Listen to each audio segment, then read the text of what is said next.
네, 2023년 3월 저희가 선정한 키워드는 로컬리즘이에요. 로컬리즘이라는 것이 사실은 2020년부터 굉장히 화두가 되었고 현재까지 이어지고 있는 키워드인데 왜 이 시점에 로컬리즘이냐라는 부분들을 한번 짚어보려고 합니다.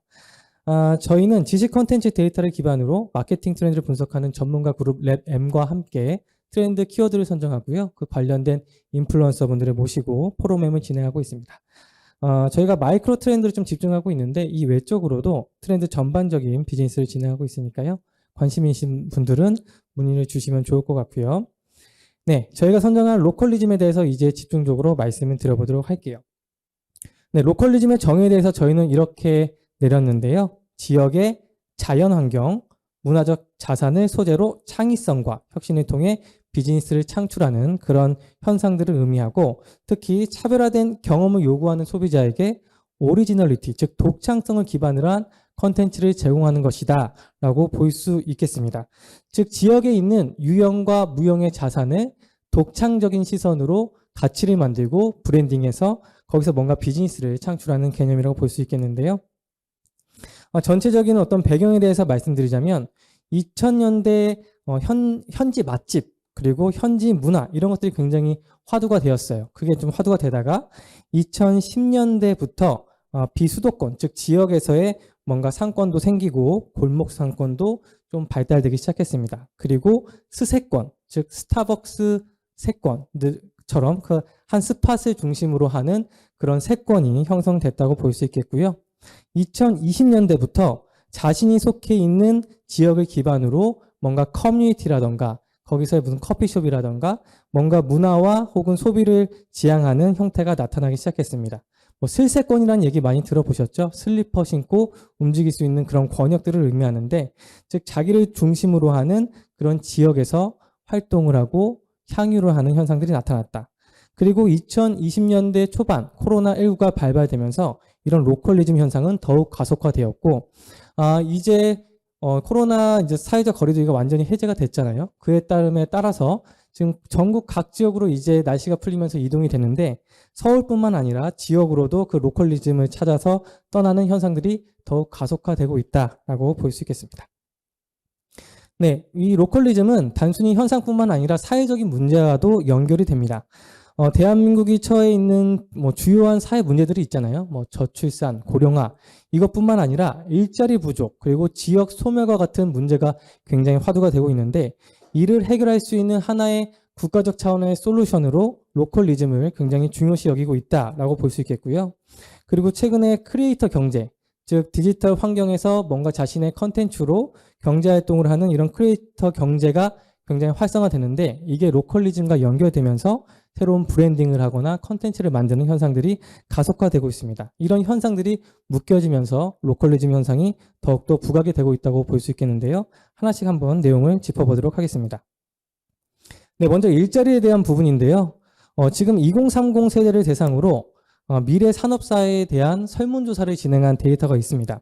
전경련에서 조사한 데이터인데 미래 산업사회에 진입했을 때 일자리 규모는 어떻게 될 것인가요? 라고 여쭤봤을 때 약 43.4%가 일자리 대폭 감소할 것이다. 그리고 한 40% 수준이 일자리는 소폭 감소할 것이다. 이렇게 예측을 하고 있었습니다. 즉 전체 2030 세대 중에서 한 85%는 일자리는 미래의 사회로 갈수록 더욱 감소할 것이다. 라고 생각을 하고 있다는 것이죠. 그만큼의 불안감을 갖고 있다고 볼 수 있겠는데 그 시점이 향후 한 5년 혹은 10년 안에 이루어질 것이라고도 생각을 하고 있다는 것이죠. 그런 불안감이 지금 사회 전체적으로 퍼져 있다라고 볼 수 있겠습니다. 이런 환경 속에서 지역 소멸 또한 또 진행이 되고 있습니다. 지금 2017년 데이터긴 한데요. 최신 데이터 2023년 데이터를 보면 전체 중소도시 77곳 중에 약 18%가 이미 인구 소멸 위기에 처해 있고 그리고 2047년을 전후로 전국이 인구 소멸 위기 위험에 처해질 것이라고 전문가들은 예측하고 있습니다. 향후 한 20, 30년 되면 전국적으로 인구가 소멸되는 그런 현상들이 나타날 것이라고 예측을 하는데 특히 지역에서는 더욱더 이런 현상들이 나타나고 있죠. 이런 사회적인 문제를 해결해 줄 수 있는 어떤 아젠다, 토픽이 바로 로컬리즘이라고도 볼 수 있겠습니다. 이와 반면에 크리에이터 경제는 굉장히 활성화되고 있어요. 크리에이터 경제, 크리에이터를 디지털 소상공인이라고도 볼 수 있겠는데 전체 소상공인 중에 약 15% 정도 차지하는데요. 굉장히 짧은 시간 내에 많은 포션을 차지하고 있다고도 볼 수 있겠습니다. 이들의 특성은 기존 소상공인들이 가격과 제품에 집중해서 경쟁 우위를 확보하려는 노력을 했다면 디지털 소상공인들은 제품과 더불어서 브랜드와 가치에 집중한 비즈니스 모델을 만들고 있다는 것이죠. 이러한 현상들이 로컬에 있는 제품의 어떤 브랜딩 혹은 가치와 연계되면서 새로운 비즈니스를 만들어가고 있는 추세가 이어지고 있습니다. 그래서 이 세 가지의 백그라운드가 있다는 것을 좀 염두에 주시면 좋을 것 같고요. 이게 비단 대한민국에서만 일어나는 현상이냐? 그렇지는 않습니다. 최근에 글로벌 소비자 트렌드를 분석하는 민텔이라는 기관에서 향후 5년 동안 전 세계적으로 영향을 미칠 5개의 트렌드 키워드를 발표했는데요. 그중 하나가 전 세계적인 현지화 물결이라는 키워드를 뽑았습니다. 즉 대한민국뿐만 아니라 전 세계적으로도 이 로컬라이제이션이 굉장히 활성화될 것이다 라고 예측을 하는데요. 자신이 속해 있는 지역에서 소비를 하고 그 소비가 또 지역으로 환원되는 그런 현상들을 추구한다는 것이죠. 그 안에서 재정적인 그리고 환경적인 심리적인 어떤 안정감, 보호감을 느끼는 현상들이 나타나고 있다라고도 볼 수 있겠습니다. 번외적인 이야기지만 이 5가지 키워드들, 즉 스스로의 심리학, 그리고 기업에게 소비자의 의견을 피력하려고 하는 피플 파워, 그리고 자신의 그런 과도한 피로감을 극복하려고 하는 트렌드, 그리고 의식적인 소비, 이 모든 것들을 관통하는 하나의 단어는 바로 개인화라고 볼 수 있겠습니다. 자신을 중심으로 그 환경을 파악하고 자신에게 최적화된 어떤 서비스나 문화, 환경들을 추구하고 그 중에 한 꼭지가 바로 로컬이다라고도 볼 수 있겠죠. 그래서 이 키워드들을 한번 좀 유심히 봐주셔도 좋을 것 같습니다. 네, 아태 지역 주요 국가에서도 이러한 현지 생산, 소비에 대한 관심도가 굉장히 높아지고 있는데요.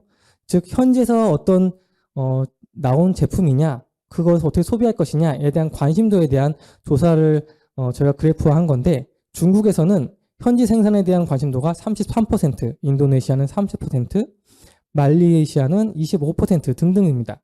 네, 아태 지역에서도 이런 로컬화 그리고 지역 소재에 대한 상품과 서비스에 관심이 되게 많은데 한국은 굉장히 좀 낮은 수치죠. 한 13% 수준인데요.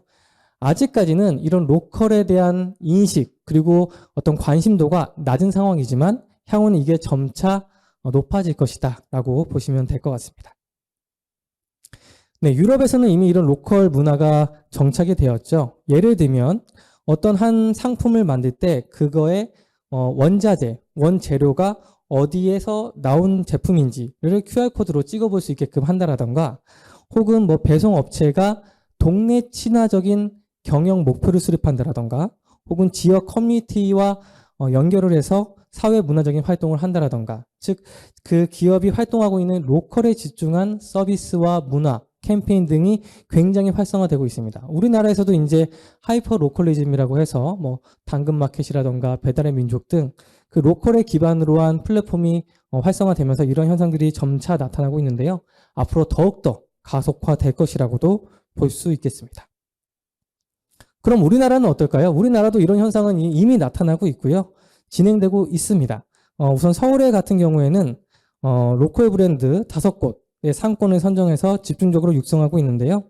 중구에서는 히스토리컬 시티라고 해서 장퉁단길을 역사적인 어떤 배경을 입힌 그런 거리로 만들기 위해 노력을 하고 있고 마포구에서는 크리에이터 타운, 즉 한마르트 이런 단어 들어보셨나요? 합정과 몽마르트 합성어 같은데 이런 상권들을 크리에이터들이 자주 찾는 공간으로 육성하기 위해 노력을 하고 있습니다. 영등포에서는 선유도를 중심으로 한 선유로운 상권, 구로구에서는 오류 버드 시장을 중심으로 한 상권들, 그리고 서초구에서는 양재천 길을 중심으로 한 상권들, 이런 것들이 지금 굉장히 많이 투자가 되고 있고 상권을 살리기 위해서 정부 그리고 그 소상공인들이 굉장히 많은 노력을 하고 있다라고 보시면 좋을 것 같고요.